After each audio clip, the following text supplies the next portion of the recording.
नमस्कार आप सभी को। और जैसे कि आप लोगों को पता होगा कि 31 तारीख को हम सारे के सारे टीचर्स गए थे डीओपीटी मिनिस्टर तक अपनी बात पहुंचाने के लिए। लेकिन जैसे कि आपको पता ही है कि 31 तारीख को किसी भी टीचर को वहां पर नहीं मिलने दिया था और टीचर्स बल्कि डिटेन भी कर लिए थे। आपने देखा भी था कि राकेश सर, मैं, नीतू मैडम और भी हमारे साथ कई सारे टीचर्स थे जो डिटेन हुए थे।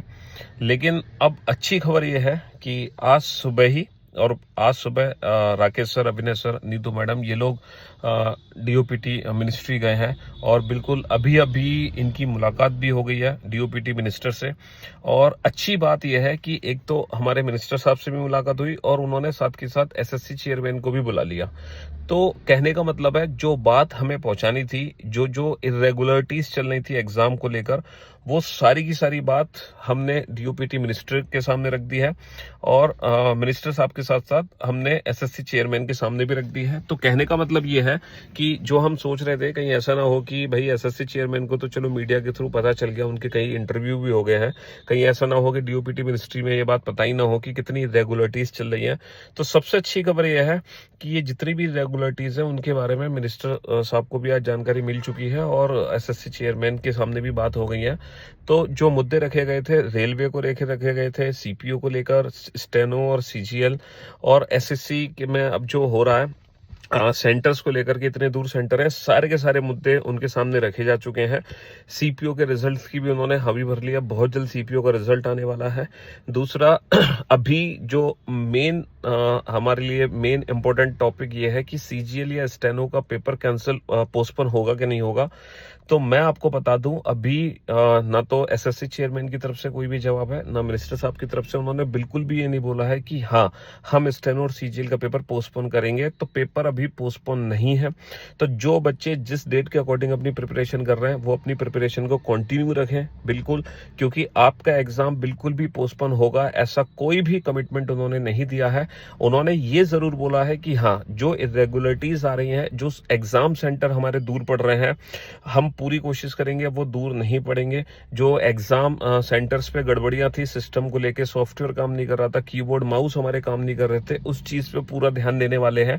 कहने का मतलब है जो जो खामियां सिलेक्शन पोस्ट के साथ हुई हैं वो सारी खामियां अब वो ये एश्योरेंस दे रहे हैं कि स्टेनो और सीजीएल के पेपर में वो खामियां नहीं होने वाली हैं।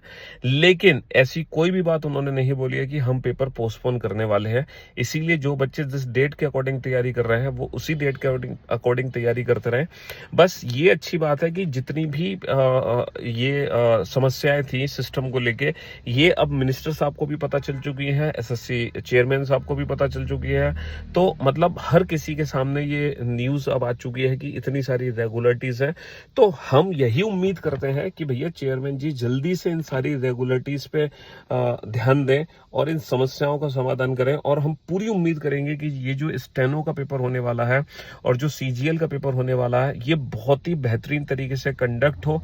ना तो बच्चे के एग्जाम सेंटर को लेकर कोई दिक्कत होनी चाहिए कि वो 500 किलोमीटर या 1000 किलोमीटर दूर है, ना ही एग्जाम सेंटर पे कोई दिक्कत होनी चाहिए कि वहां पे सॉफ्टवेयर काम नहीं कर रहा, या माउस काम नहीं कर रहा, या कीबोर्ड काम नहीं कर रहा, और ना ही हमारा सेंटर 1 या 2 घंटे पहले चेंज होना चाहिए। तो जितनी भी समस्याएं थी अब वो एश्योरेंस दे रहे हैं इस चीज का कि अब वो आगे नहीं होंगी। इसीलिए आप लोग अपनी तैयारी को कंटिन्यू रखो जैसे तैयारी कर रहे हो, है ना। पेपर पोस्टपोन नहीं हो रहा है, पेपर अपनी ही डेट पे होने वाला है ना। और सीपीओ का रिजल्ट भी अब बहुत जल्दी आने वाला है। तो मतलब मेन चीज ये था कि जो हमारा मेन मोटिव था सारे टीचर्स का कि डीओपीटी मिनिस्टर तक अपनी सारी बातें पहुंचाई जाएं, फाइनली आज वो सारी बातें डीओपीटी मिनिस्टर तक पहुंच चुकी है।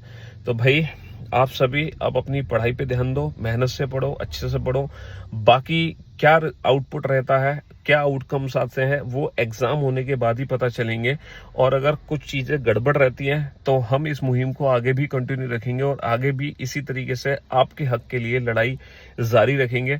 लेकिन जो अच्छी खबर यही है कि हम जो चाह रहे थे हमारे आगे तक वो बात पहुंचे और वो पहुंच चुकी है।